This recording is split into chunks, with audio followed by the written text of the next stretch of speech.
সকালে একটা পার্সেল এসে পৌঁছেছে। খুলে দেখি একজোড়া জুতো। না, শত্রুপক্ষের কাজ নয়। একজোড়া পুরনো ছেঁড়া জুতো পাঠিয়ে আমার সঙ্গে রসিকতার চেষ্টাও করেনি কেউ। চমৎকার ঝকঝকে বাঘের চামড়ার নতুন চটি, দেখলে চোখ জুড়িয়ে যায়। পায়ে দিতে লজ্জা বোধ হয় দস্তুর মতো, ইচ্ছে করে বিছানায় শুইয়ে রাখি।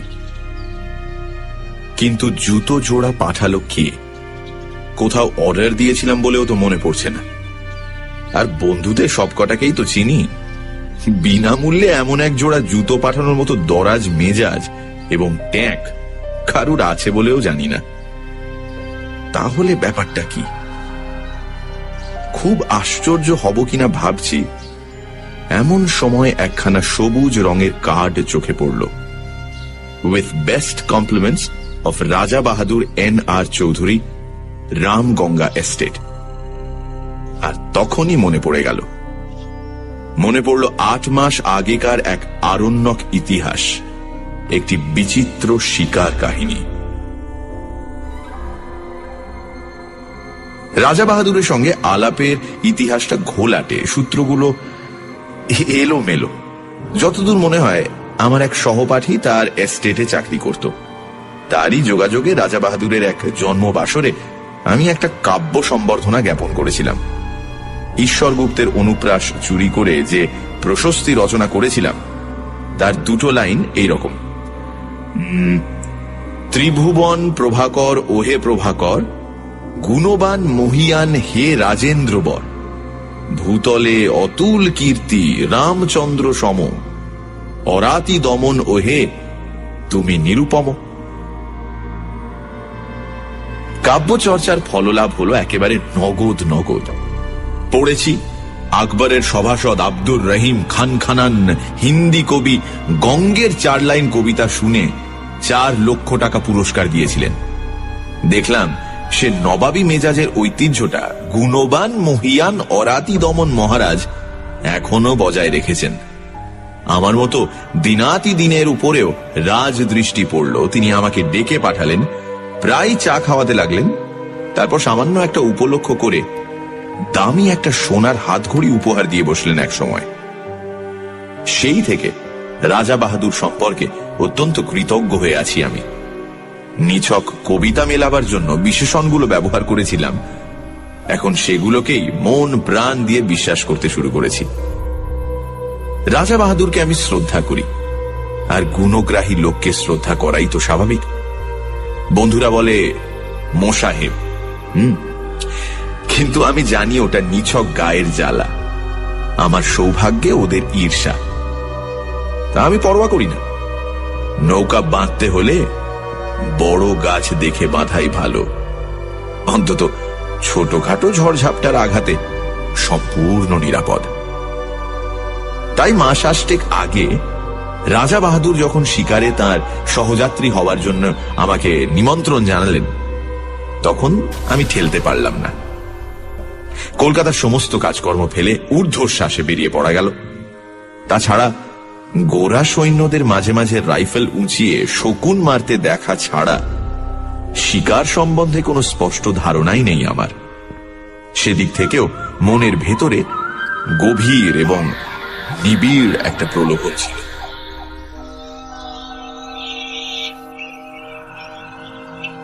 জঙ্গলের ভেতরে ছোট একটা রেল লাইনে আরো ছোট একটা স্টেশনে গাড়ি থামলো। নামবার সঙ্গে সঙ্গে সোনালী তকমা আটা ঝকঝকে পোশাক পরা আরদালি এসে সেলাম দিল আমাকে। বললে, হুজুর চলুন। স্টেশনের বাইরে মেটে রাস্তায় দেখি মস্ত একখানা গাড়ি, যার পুরো নাম রোলস রয়েস, সংক্ষেপে যাকে বলে রোজ। তার রোজই বটে।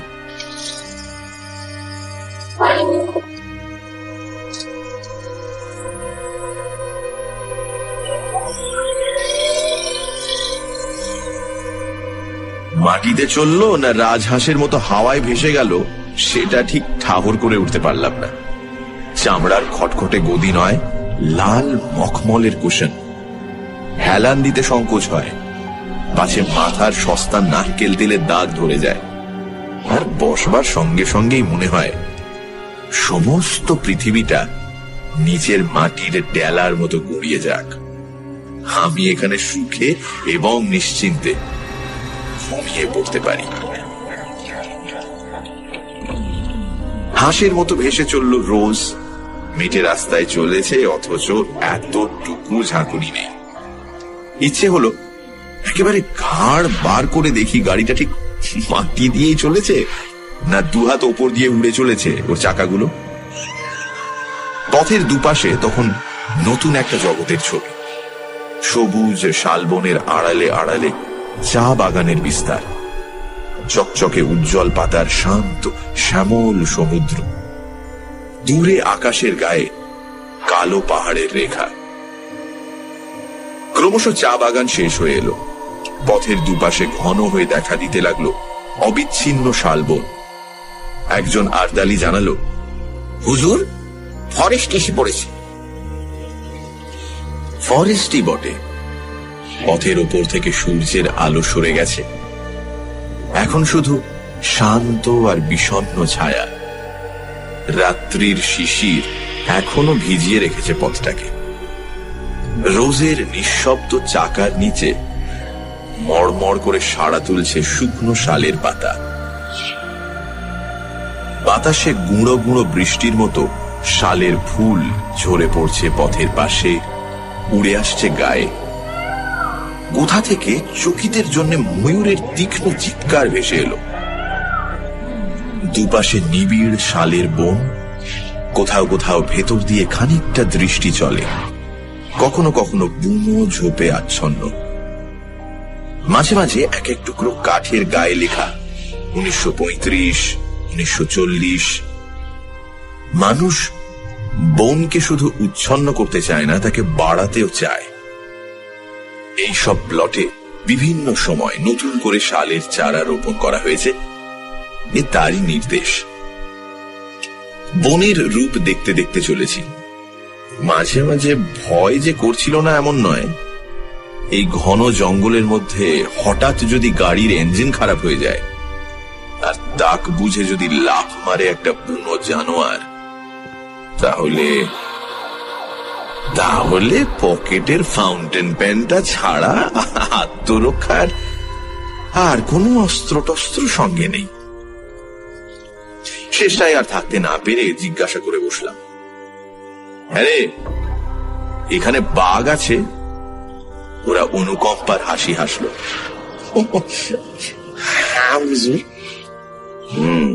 ভালুক? রাজা রাজরার সহবর, কাজেই যতটুকু জিজ্ঞাসা করব ঠিক ততটুকুই উত্তর। ওরা বলল, হ্যাঁ হুজুর। অজগর সাপ? মালিক? প্রশ্ন করার উৎসাহ ওই পর্যন্তই এসে থেমে গেল আমার। যেরকম দ্রুত উত্তর দিয়ে যাচ্ছে, তাতে কোনো প্রশ্নই যে না বলে আমাকে আশ্বস্ত করবে এমন তো মনে হচ্ছে না। যতদূর মনে হচ্ছিল গরিলা, হিপোপটেমাস, ভ্যাম্পায়ার কোনো কিছুই বাকি নেই। এখানে জুলু কিংবা ফিলিপিনোরাও বিষাক্ত বুমেরাং বাগিয়ে আছে কিনা, এবং মানুষ পেলে তারা বেগুন পোড়া করে খেতে ভালোবাসে কিনা, এই জাতীয় একটা কুটিল জিজ্ঞাসাও আমার মনে জেগে উঠেছে ততক্ষণে, কিন্তু নিজেকে সামলে নিলাম। খানিকটা আসতেই গাড়িটা ঘস ঘস করে ব্রেক বসলো একটা। আমি প্রায় আর্তনাদ করে উঠলাম, কিরে বাঘ নাকি? আরদালিরা মুচকি হাসলো। না হুজুর, এসে পড়েছি। ভালো করে তাকিয়ে দেখি, সত্যিই তো এসে পড়েছি, সন্দেহ নেই। পথের বাঁদিকে ঘন শালবনের ভেতরে একটুখানি ফাঁকা জমি, সেখানে কাঠের তৈরি বাংলো প্যাটার্নের একখানা দোতলা বাড়ি। এই নিবিড় জঙ্গলের ভেতর যেমন আকস্মিক, তেমনি অপ্রত্যাশিত। গাড়ির শব্দে বাড়িটার ভেতর থেকে 2-3 জন চাপরাশি বেরিয়ে এলো ব্যতিব্যস্ত হয়ে। এতক্ষণ লক্ষ্য করিনি, এবার দেখলাম বাড়ির সামনে চওড়া একটা গড়খাই কাটা। লোকগুলো ধরাধরি করে মস্ত বড় এক ফালি কাঠ খাদটার উপর সাঁকোর মতো বিছিয়ে দিল। তারই ওপর দিয়ে গাড়ি গিয়ে দাঁড়ালো রাজা বাহাদুর N.R. চৌধুরীর হান্টিং বাংলোর সামনে।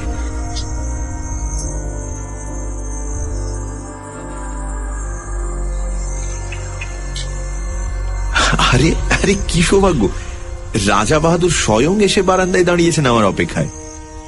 একগাল হেসে বললেন, আসুন আসুন, আপনার জন্য আমি এখনো চা পর্যন্ত খাইনি। শ্রদ্ধায় আর বিনয়ে আমার মাথা নিচু হয়ে গেল। মুখে কথা জোগাল না, শুধু বেকুবের মতো কৃতার্থের হাসি হাসলাম একগাল। রাজা বাহাদুর বললেন, এত কষ্ট করে আপনি যে আসবেন সে ভাবতেই পারিনি, বড় আনন্দ হলো। চলুন চলুন, ওপরে চলুন। এত গুণ না থাকলে কি আর রাজা হয়? একেই বলে রাজোচিত বিনয়। রাজা বাহাদুর বললেন, আগে স্নান করে রিফ্রেশড হয়ে আসুন, টি ইজ গেটিং রেডি। বয়, সাহব কো গোসলখানে में ले जाओ। 40 বছরের দাড়িওয়ালা বয়, নিঃসন্দেহে বাঙালি, তবু হিন্দি করে হুকুমটা দিলেন রাজা বাহাদুর, কারণ ওটাই রাজকীয় দস্তুর। বয় আমাকে গোসলখানায় নিয়ে গেল। আশ্চর্য, এই জঙ্গলের ভেতরও এত নিখুঁত আয়োজন। এমন একটা বাথরুমে জীবনে আমি স্নান করিনি।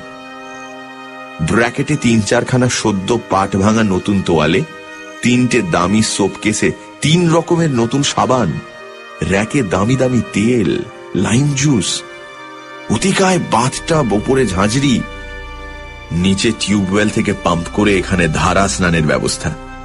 একেবারে রাজকীয় কারবার। কে বলবে এটা কলকাতার গ্র্যান্ড হোটেল নয়?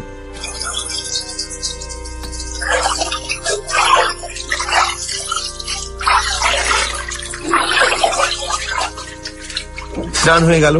ব্র্যাকেটে ধোপ দুরস্ত করা ফরাস ডাঙ্গার ধুতি, সিল্কের লুঙ্গি, আত্মীর পাজামা। দামের দিক থেকে পাজামাটাই সস্তা মনে হলো, তাই পরে নিলাম। বয় বাইরেই দাঁড়িয়েছিল। নিয়ে গেল ড্রেসিং রুমে। ঘর জোড়া আয়না, পৃথিবীর যা কিছু প্রসাধনের জিনিস, কিছু আর বাকি নেই এখানে। ড্রেসিং রুম থেকে বেরুতে সোজা ডাক পড়ল রাজা বাহাদুরের লাউঞ্জে। রাজা বাহাদুর একখানা চেয়ারে চিত হয়ে শুয়ে ম্যানিলা চুরুট খাচ্ছিলেন। বললেন, আসুন, চা তৈরি। চায়ের বর্ণনা না করাই ভালো। চা, কফি, কোকো, ওভালটিন, রুটি, মাখন, পনির, চর্বিতে জমাট ঠান্ডা মাংস, কলা থেকে আরম্ভ করে পিচ পর্যন্ত প্রায় 10 রকমের ফল। সেই গন্ধমাদন থেকে যা পারি কোগ্রাসে গিলে চললাম আমি। রাজা বাহাদুর কখনো এক টুকরো রুটি খেলেন, কখনো একটু ফল, অর্থাৎ কিছুই খেলেন না, শুধু পরপর কাপ 3 চা ছাড়া।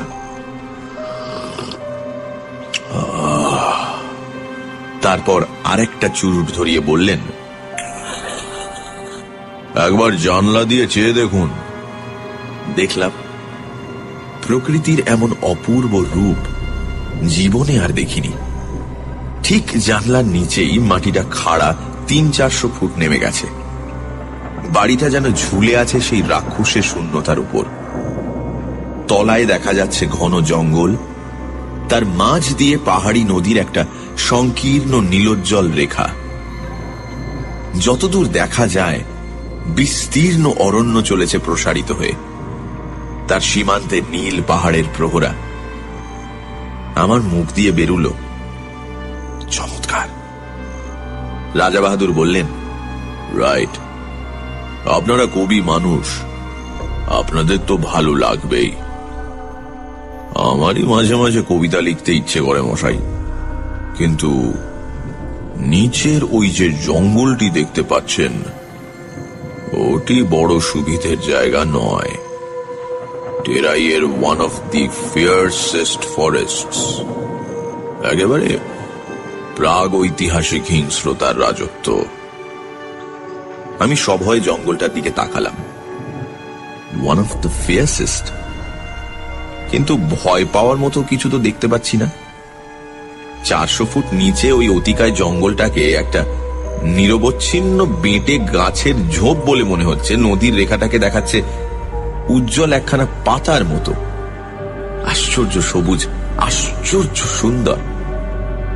অফুরন্ত রোদে ঝলমল করছে অফুরন্ত প্রকৃতি। পাহাড়টা যেন গাঢ় নীল রং দিয়ে আঁকা।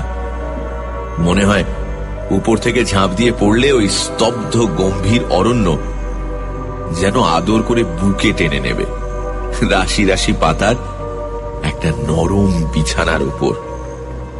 অথচ আমি বললাম, ওখানেই শিকার করবেন নাকি? খেপেছেন? নামবো কি করে? দেখছেন তো পেছনে 400 ফুট খাড়া পাহাড়। আজ পর্যন্ত ওখানে কোনো শিকারীর বন্দুক গিয়ে পৌঁছয়নি। তবে হ্যাঁ, ঠিক শিকার করি না বটে, আমি মাঝে মাঝে মাছ ধরি ওখান থেকে। মাছ ধরেন? আমি হাঁ করলাম। মাছ ধরেন কি রকম? ওই নদী থেকে নাকি? সেটা ক্রমশ প্রকাশ্য, দরকার হলে পরে দেখতে পাবেন।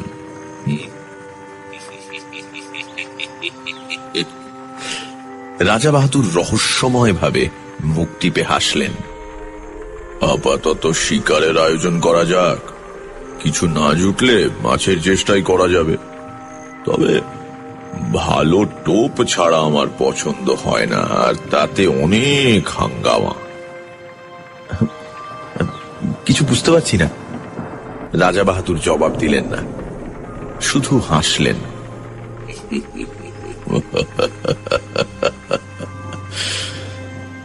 তারপর ম্যানিলা চুরুটের খানিকটা সুগন্ধি ধোঁয়া ছড়িয়ে বললেন, আপনি রাইফেল ছুঁড়তে জানেন? বুঝলাম কথাটি চাপা দিতে চাইছেন। সঙ্গে সঙ্গে জিওভাকে দমন করে ফেললাম। এর পরে আর কিছু জিজ্ঞেস করাটা সঙ্গত হবে না, শোভনও নয়। সেটা কোর্ট ম্যানারের বিরোধী। রাজা বাহাদুর আবার বললেন, রাইফেল ছুঁড়তে পারেন? বললাম, ছেলেবেলায় এয়ার গান ছুঁড়েছি। রাজা বাহাদুর হেসে উঠলেন। তা বটে, আপনারা কবি মানুষ, ওসব অস্ত্র শস্ত্রের ব্যাপার আপনাদের মানায় না।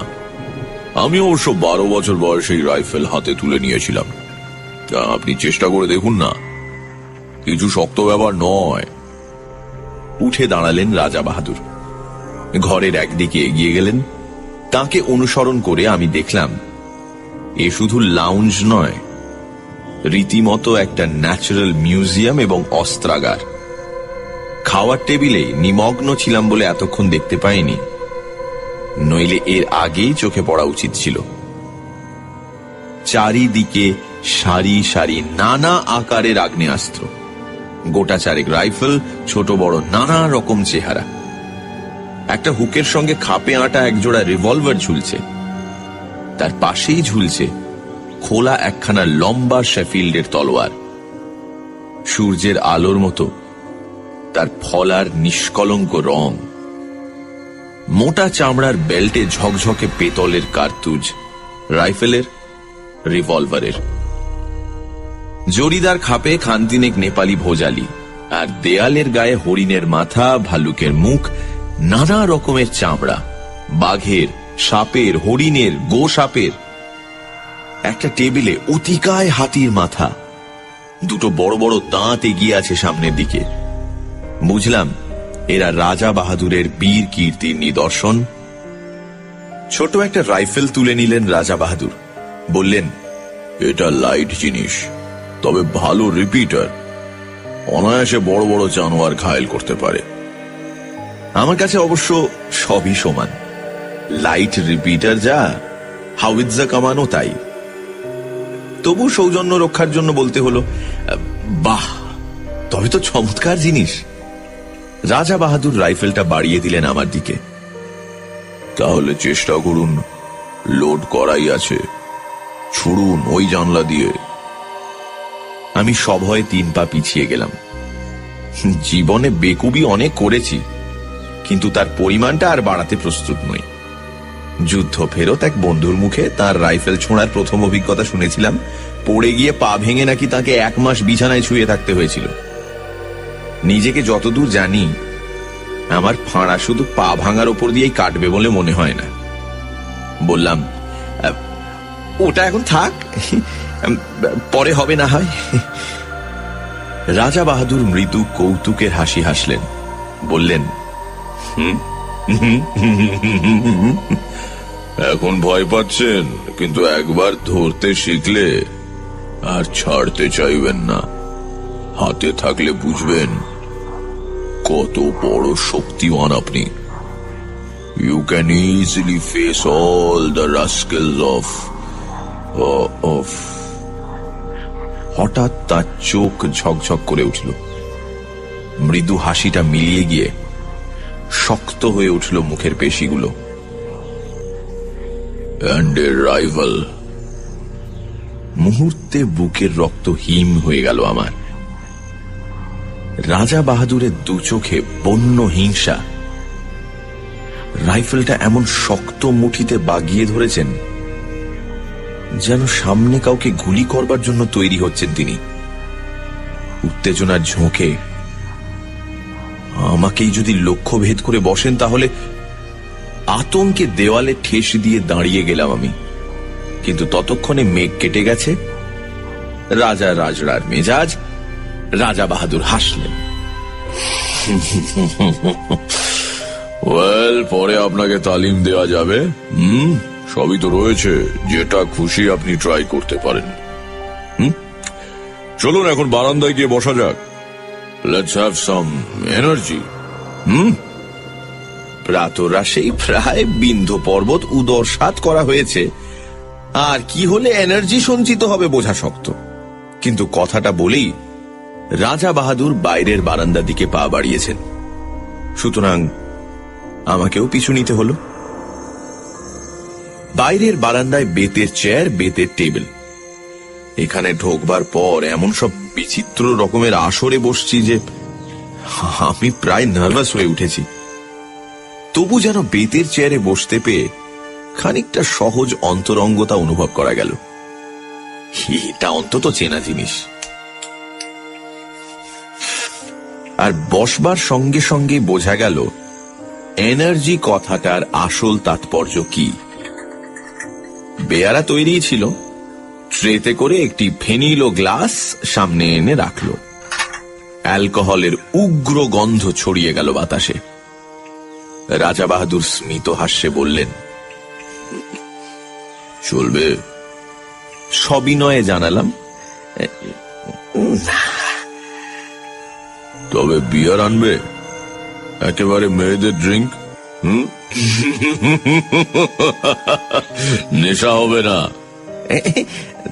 না থাক, অভ্যেস নেই কোনোদিন। গুড কন্ডাক্টর প্রাইজ পাওয়া ছেলে। রাজা বাহাদুরের সুরে অনুকম্পার আভাস। আমি কিন্তু 14 বছরের বয়সেই প্রথম ড্রিঙ্ক ধরি। রাজা রাজরার ব্যাপার সবই অলৌকিক। জন্মাবার সঙ্গে সঙ্গে কেউটের বাচ্চা, সুতরাং মন্তব্য অনাবশ্যক। ট্রে বারবার যাতায়াত করতে লাগলো। রাজা বাহাদুরের প্রখর উজ্জ্বল চোখ দুটো ঘোলাটে হয়ে এলো ক্রমশ। ফর্সা মুখ গোলাপি রং ধরল। হঠাৎ অসুস্থ দৃষ্টিতে তিনি আমার দিকে তাকালেন।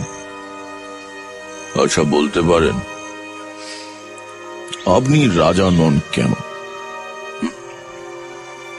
এইরকম একটা প্রশ্ন করলে বোকার মতো দাঁত বের করে থাকা ছাড়া গত্যন্তর নেই। আমিও তাই করলাম। বলতে পারলেন না? না। আপনি মানুষ মারতে পারেন? এই আবার কিরকম কথা? আমার আতঙ্ক জাগলো।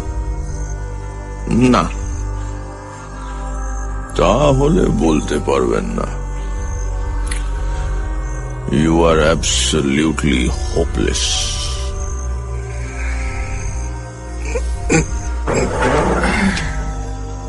উঠে দাঁড়িয়ে ঘরের দিকে পা বাড়ালেন রাজা বাহাদুর।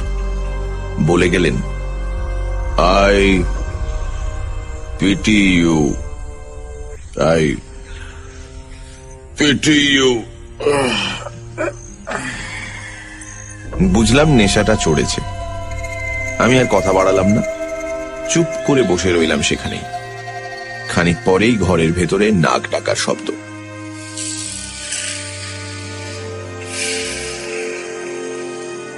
তাকিয়ে দেখি তার লাউঞ্জের সেই চেয়ারটায় হাঁ করে ঘুমোচ্ছেন রাজা বাহাদুর। মুখের কাছে কতগুলো মাছি উঠছে ভন ভন করে। শিকারের প্রথম অভিজ্ঞতা। জঙ্গলের ভেতর বসে আছি মোটরে। দুটো তীব্র হেডলাইটের আলো পড়েছে সামনের সংকীর্ণ পথে আর দুধারের শালবনে। ওই আলোর রেখার বাইরে অবশিষ্ট জঙ্গলটায় যেন প্রেতপুরীর জমাট অন্ধকার। রাত্রির তমসায় আদিম হিংসা সজাগ হয়ে উঠেছে চারিদিকে। অনুভব করছি সমস্ত স্নায়ু দিয়ে এখানে হাতির পাল ঘুরছে দূরের কোনো পাহাড়ের পাথর গুঁড়িয়ে গুঁড়িয়ে। ঝোপের ভেতরে অজগর প্রতীক্ষা করে আছে অসতর্ক শিকারের আশায়। আসন্ন বিপদের সম্ভাবনায় উৎকর্ণ হয়ে আছে হরিণের পাল। আর কোনো একটা খাদের ভেতরে জলজল করছে ক্ষুধার্ত বাঘের চোখ। কালো রাত্রিতে জেগে আছে কালো অরণ্যের প্রাথমিক জীবন। রোমাঞ্চিত ভীত প্রতীক্ষায় চুপ করে বসে আছি মোটরের মধ্যে। কিন্তু হিংসার রাজত্ব শালবন ডুবে আছে একটা আশ্চর্য স্তব্ধতায়। শুধু কানের কাছে অবিশ্রান্ত মশার গুঞ্জন ছাড়া আর কোনো শব্দ নেই। মাঝে মাঝে অল্প বাতাস দিচ্ছে। শালের পাতায় উঠেছে এক একটা মৃদু মর্মর। আর কখনো ডাকছে বনমুরটি। ঘুমের মধ্যে পাখা ঝাপটাচ্ছে ময়ূর। মনে হচ্ছে এই গভীর ভয়ঙ্কর অরণ্যের প্রাণীগুলো যেন নিঃশ্বাস বন্ধ করে একটা নিশ্চিত কোনো মুহূর্তের প্রতীক্ষা করে আছে। আমরাও প্রতীক্ষা করে আছি। মোটরের মধ্যে নিঃসাড় হয়ে বসে আছি আমরা। একটি কথাও বলবার উপায় নেই। রাইফেলের নল ইঞ্জিনের উপরে বাড়িয়ে দিয়ে শিকারী বাঘের মতোই তাকিয়ে আছেন রাজা বাহাদুর। চোখ দুটো উগ্র প্রখর হয়ে আছে হেডলাইটের তীব্র আলোক রেখাটার দিকে। একটা জানোয়ার ওই রেখাটা পেরুবার দুঃসাহস করলেই রাইফেল গর্জন করে উঠবে।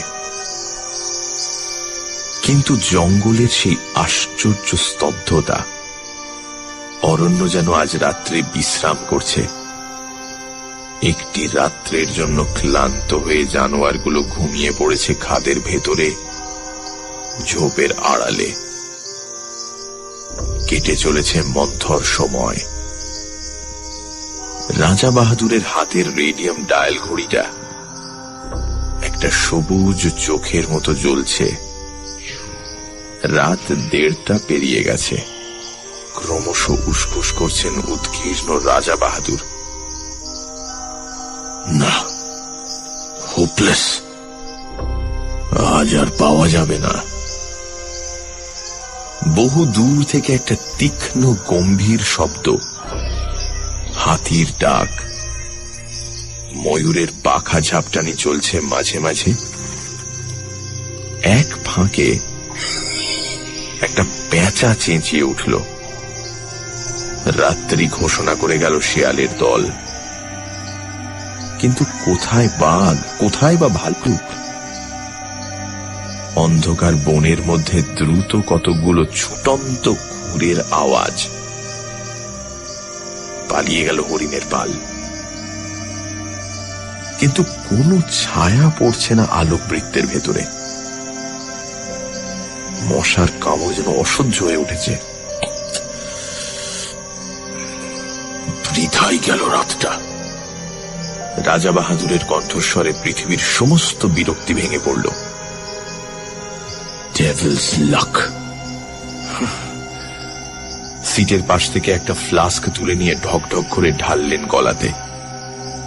ছড়িয়ে পড়ল হুইস্কির কটু গন্ধ। Thank heavens! রাজা বাহাদুর হঠাৎ নড়ে বসলেন চকিত হয়ে। নক্ষত্র বেগে হাতটা চলে গেল রাইফেলের ট্রিগারে। শিকার এসে পড়েছে। আমিও দেখলাম বহু দূর থেকে আলোর রেখাটার ভেতর কি একটা জানোয়ার দাঁড়িয়ে আছে স্থির হয়ে। এমন একটা জোরালো আলো চোখে পড়াতে কেমন দিশেহারা হয়ে গেছে, তাকিয়ে আছে এই দিকে। দুটো জোনাকির বিন্দুর মতো চিকচিক করছে তার চোখ। রাইফেল থেকে হাত সরিয়ে নিলেন রাজা বাহাদুর, কিন্তু পর মুহূর্তেই চাপা উত্তেজিত গলায় বললেন, থাক, আর ছুঁচোই মারব। দুম করে রাইফেল গর্জন করে উঠল। কানে তালা ধরে গেল আমার। বারুদের গন্ধে বিস্বাদ হয়ে উঠল নাসারন্ধ্র। অব্যর্থ লক্ষ্য রাজা বাহাদুরের। পড়েছে জানোয়ারটা। ড্রাইভার বললে, তুলে আনবো হুজুর? বিকৃত মুখে রাজা বাহাদুর বললেন, কি হবে? গাড়ি ঘোরাও।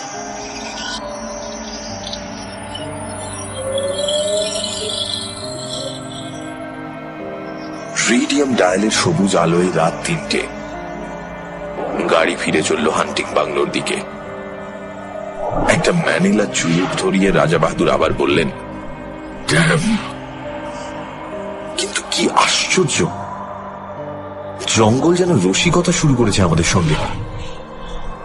দিনের বেলা অনেক চেষ্টা করেও দুটো একটা বন মুরগি ছাড়া আর কিছু পাওয়া গেল না, এমনকি একটা হরিণ পর্যন্ত নয়।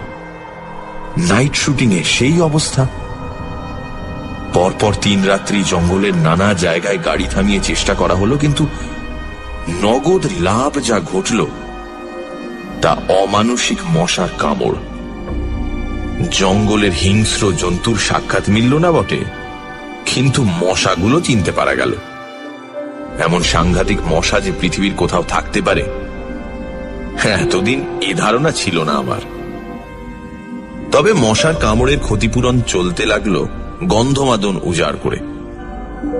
সত্যি বলতে কি, শিকার করতে না পারলেও মনের দিক থেকে বিন্দুমাত্র ক্ষোভ ছিল না আমার। জঙ্গলের ভেতরে এমন রাজসূয় যজ্ঞের আয়োজন কল্পনারও বাইরে। জীবনে এমন দামি খাবার কোনোদিন মুখে তুলিনি, এমন চমৎকার বাথরুমে স্নান করিনি কখনো। এত পুরু জাজিমের বিছানায় শুয়ে অস্বস্তিতে প্রথম দিন তো ঘুমোতেই পারিনি আমি। নিবিড় জঙ্গলের নেপথ্যে গ্র্যান্ড হোটেলে স্বাচ্ছন্দ্যে দিন কাটাচ্ছি। শিকার না হলেও কণামাত্র ক্ষতি নেই আমার। প্রত্যেক দিনই লাউঞ্জে চা খেতে খেতে 400 ফুট নিচেকার ঘন জঙ্গলটার দিকে চোখ পড়ে।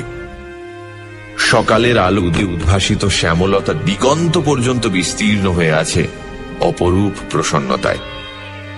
One of the fiercest forests.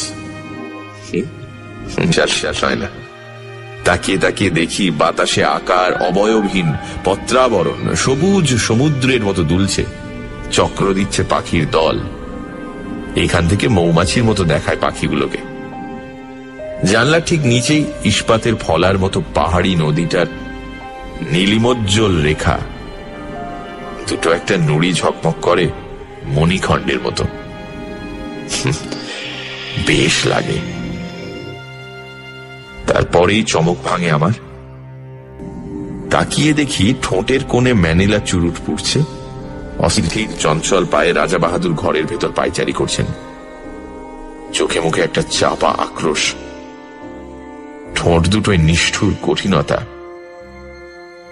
কখনো একটা রাইফেল তুলে নিয়ে বিরক্তি ভরে নামিয়ে রাখেন, কখনো ভোজালি তুলে নিয়ে নিজের হাতের ওপর ফলাটা পরীক্ষা করেন, সেটার ধার। আবার কখনো বা জানলার সামনে খানিকক্ষণ স্থির দৃষ্টিতে তাকিয়ে থাকেন নিচের জঙ্গলটার দিকে। আজ 3 দিন থেকে উল্লেখযোগ্য একটা কিছু স্বীকার করতে পারেননি। ক্ষোভে তার দাঁতগুলো কড়মড় করতে থাকে। তারপরেই বেরিয়ে যান এনার্জি সংগ্রহের চেষ্টায়। বাইরের বারান্দায় গিয়ে হাঁক দেন, ব্যাড। কিন্তু পরের পয়সায় রাজভোগ খেয়ে এবং রাজোচিত বিলাস করে বেশি দিন কাটানো আর সম্ভব নয় আমার পক্ষে। রাজা বাহাদুরের অনুগ্রহ একটি দামি জিনিস বটে, কিন্তু কলকাতায় আমার ঘর সংসার আছে, একটা দায়িত্ব আছে তার। সুতরাং চতুর্থ দিন সকালে কথাটা আমাকে পারতে হলো। বললাম, এবার আমাকে বিদায় দিন তাহলে। রাজা বাহাদুর সবে চতুর্থ প্যাগে চুমুক দিয়েছেন তখন। তেমনি অসুস্থ আর রক্তাভ চোখে আমার দিকে তাকালেন। বললেন, আপনি যেতে চান? কাজকর্ম রয়েছে, কিন্তু আমার শিকার আপনাকে দেখাতে পারলাম না। সে না হয় আরেকবার হবে। চাপা ঠোঁটের ভেতরেই একটা গম্ভীর আওয়াজ করলেন রাজা বাহাদুর। আপনি ভাবছেন আমার ওই রাইফেলগুলো দেয়ালে ওইসব শিকারের নমুনা? ওগুলো সব ফার্স। আমি সন্ত্রস্ত হয়ে বললাম, না না, তা কেন ভাবতে যাব? শিকার তো খানিকটা অদৃষ্টের ব্যাপার। অদৃষ্টকেও বদলানো চলে। রাজা বাহাদুর উঠে পড়লেন। আমার সঙ্গে আসুন। দুজনে বেরিয়ে এলাম। রাজা বাহাদুর আমাকে নিয়ে এলেন হান্টিং বাংলোর পেছন দিকটাতে। ঠিক সেখানে, যার 400 ফুট নিচে টেরাইয়ের অন্যতম হিংস্র অরণ্য বিস্তীর্ণ হয়ে আছে। এখানে আসতে আরেকটা নতুন জিনিস চোখে পড়ল। দেখি কাঠের একটা রেলিং দেওয়া সাঁকোর মতন জিনিস সেই সীমাহীন শূন্যতার ওপরে প্রায় 15-16 হাত প্রসারিত হয়ে আছে। তার পাশে দুটো বড় বড় কাঠের চাকা, তাদের সঙ্গে দুজোড়া মোটা কাছি জড়ানো। ব্যাপারটা কি ঠিক বুঝতে পারলাম না। আসুন। রাজা বাহাদুর সেই ঝুলন্ত সাঁকোটার ওপর গিয়ে দাঁড়ালেন। আমিও গেলাম তার পেছন পেছন। একটা আশ্চর্য বন্দোবস্ত। ঠিক সাঁকোটার নিচেই পাহাড়ি নদীটার রেখা, নুড়ি মেশানো সংকীর্ণ বালু তট তার দুপাশে, তাছাড়া জঙ্গল আর জঙ্গল। নিচে তাকাতে আমার মাথা ঘুরে গেল। রাজা বাহাদুর বললেন, জানেন এসব কি? না। আমার মাছ ধরবার বন্দোবস্ত। এর কাজ খুব গোপনে, নানা হাঙ্গামা আছে, কিন্তু অব্যর্থ। ঠিক বুঝতে পারছি না। আজ রাত্রেই বুঝতে পারবেন। শিকার দেখাতে আপনাকে ডেকে এনেছি।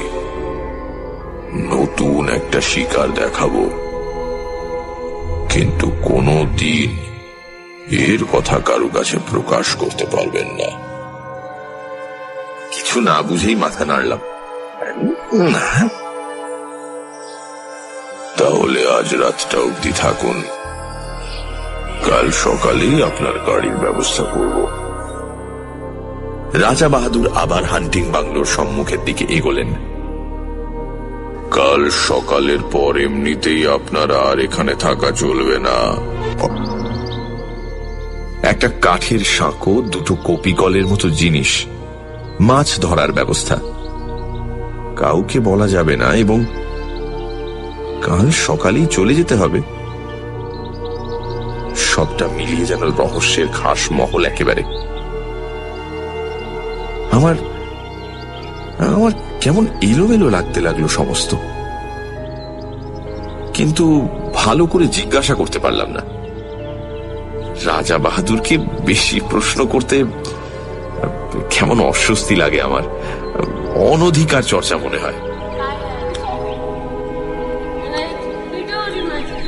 বাংলোর সামনে 3-4টে ছোট ছোট নোংরা ছেলে মেয়ে খেলা করে বেড়াচ্ছে। হিন্দুস্তানি কিপারটা এওয়ারি সম্পত্তি। কিপারটাকে সকালে রাজা বাহাদুর শহরে পাঠিয়েছেন, কিছু দরকারি জিনিসপত্র কিনে কাল সে ফিরবে। ভারী ভারী বিশ্বাসী আর অনুগত লোক। মাতৃহীন ছেলে মেয়েগুলো সারা দিন হুটোপাটি করে ডাকবাংলোর সামনে। রাজা বাহাদুর বেশ অনুগ্রহের চোখে দেখেন ওদের।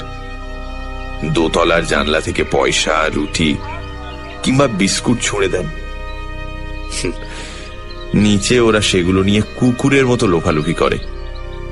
রাজা বাহাদুর তাকিয়ে তাকিয়ে দেখেন সকৌতুকে। আজও ছেলে মেয়েগুলো হুল্লোড় করে তার চারিপাশে এসে ঘিরে দাঁড়ালো।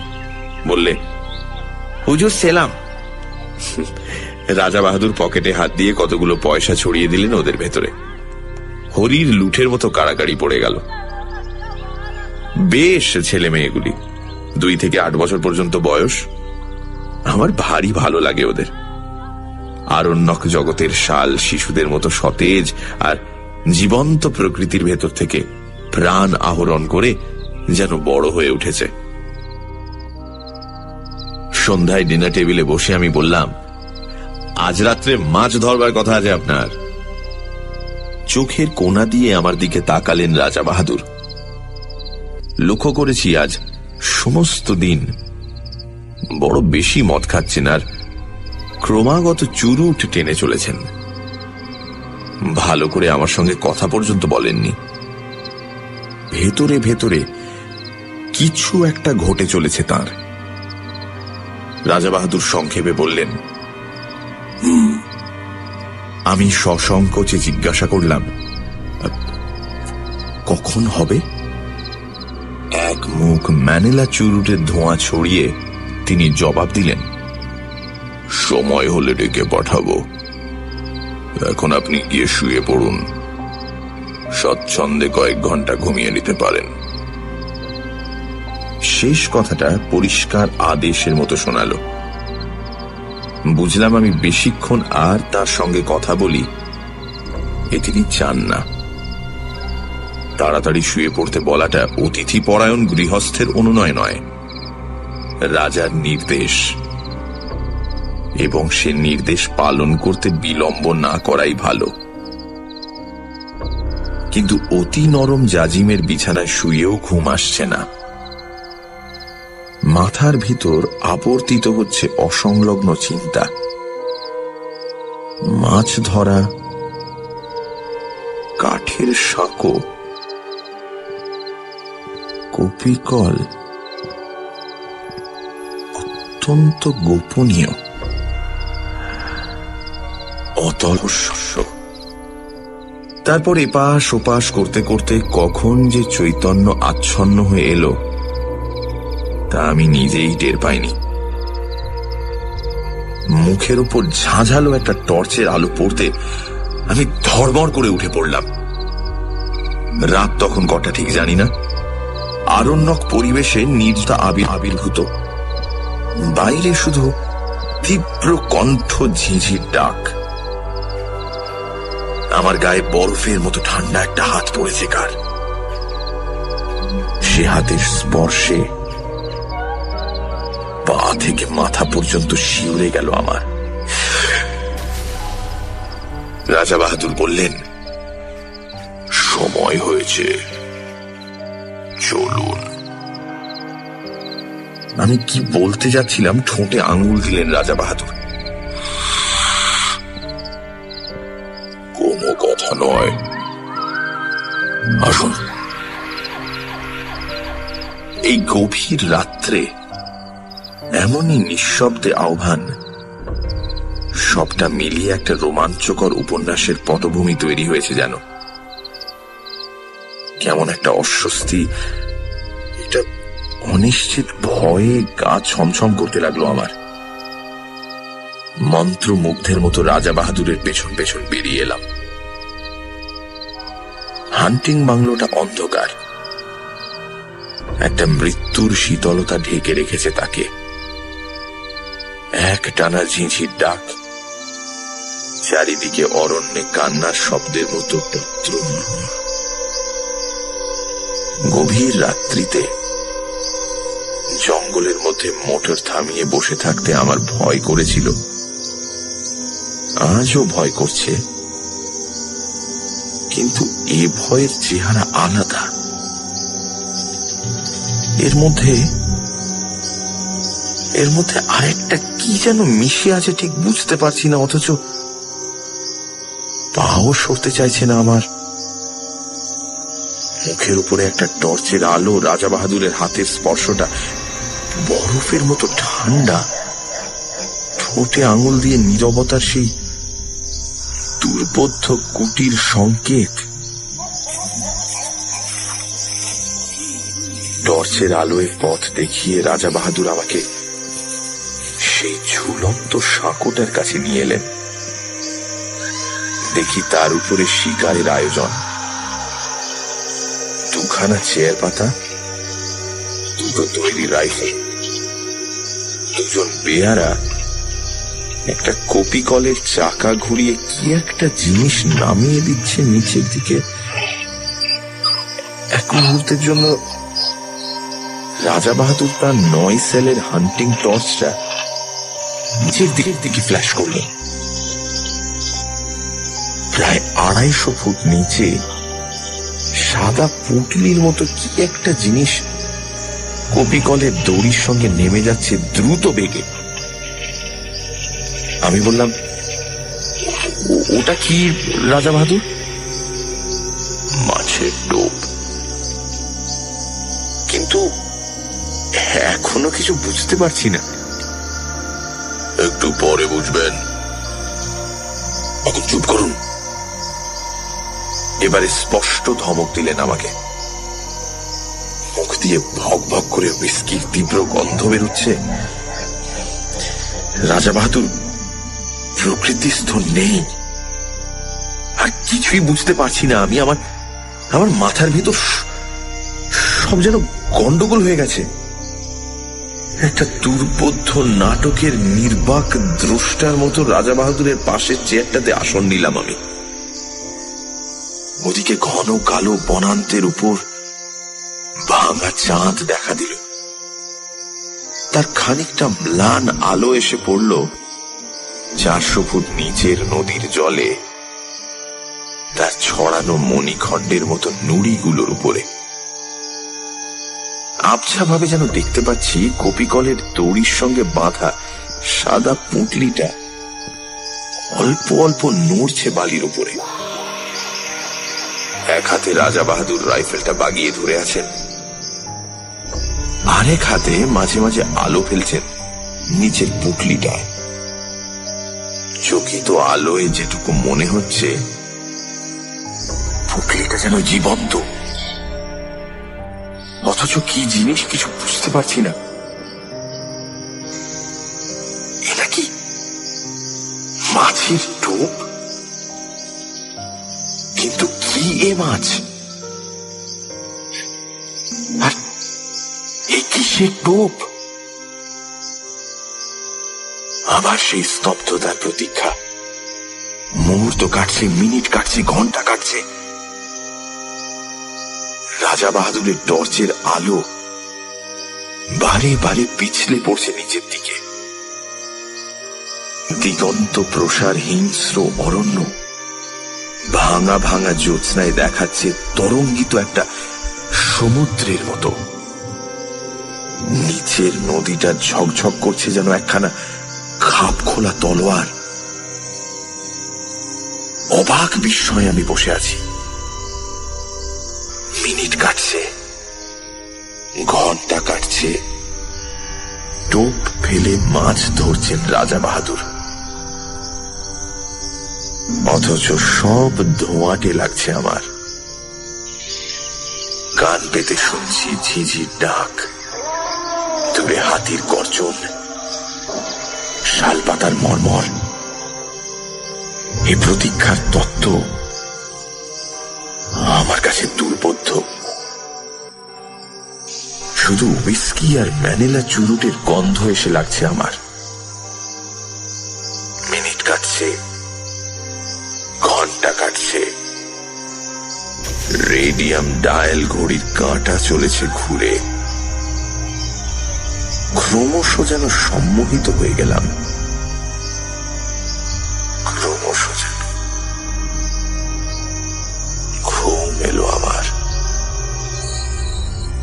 তারপরে হঠাৎ কানের কাছে বিকট শব্দে রাইফেল সাড়া দিয়ে উঠল। 400 ফুট নিচ থেকে উপরের দিকে উৎক্ষিপ্ত হয়ে উঠল প্রচন্ড বাঘের গর্জন। সে একটা শুদ্ধ আমি ক্ষেপে উঠলাম। টর্চের আলোটা সোজা পড়ছে নুড়ি ছড়ানো বালির ডাঙাটার উপরে। পরিষ্কার দেখতে পেলাম ডোরা কাটা অতিকায় একটা বিশাল জানোয়ার সাদা পুঁটলিটার উপর একখানা থাবা চাপিয়ে দিয়ে পড়ে আছে, সাপের মতো ল্যাজ আছড়াচ্ছে অন্তিম আক্ষেপে। ওপর থেকে ইন্দ্রের বজ্রের মতো অব্যর্থ গুলি গিয়ে লেগেছে তার মাথায়। এত উপর থেকে এমন দুর্নিবার মৃত্যু নামবে আশঙ্কা করতে পারিনি। রাজা বাহাদুর সোৎসাহে বললেন, ফতেহ। এতক্ষণে মাছ ধরবার ব্যাপারটা বুঝতে পেরেছি। সোৎসাহে সোল্লাসে বললাম, মাছ তো ধরলেন, ডাঙায় তুলবেন কেমন করে? ওই কপি কল দিয়ে। এই জন্যই তোর ব্যবস্থা। ব্যাপারটা যেমন বিচিত্র তেমনই উপভোগ্য। আমি রাজা বাহাদুরকে অভিনন্দিত করতে যাব এমন সময়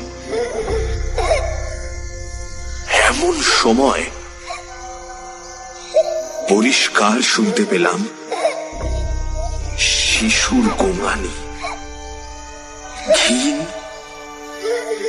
অথচ নির্ভুল। এ কিসের শব্দ? 400 ফুট নিচ থেকে ওই শব্দটা আসছে। হ্যাঁ, কোনো ভুল নেই। মুখের বাঁধন খুলে গেছে, কিন্তু বড় দেরিতে। আমার রক্ত হিম হয়ে গেল, আমার চুল খাড়া হয়ে উঠল।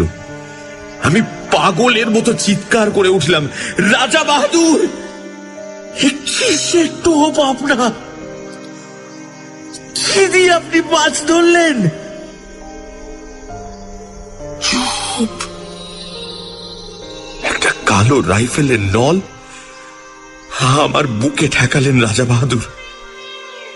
তারপরেই আমার চারিদিকে পৃথিবীটা পাক খেতে খেতে হাওয়ায় গড়া একটা বুদবুদের মতো শূন্যে মিলিয়ে গেল। রাজা বাহাদুর চাপড়ে না ধরলে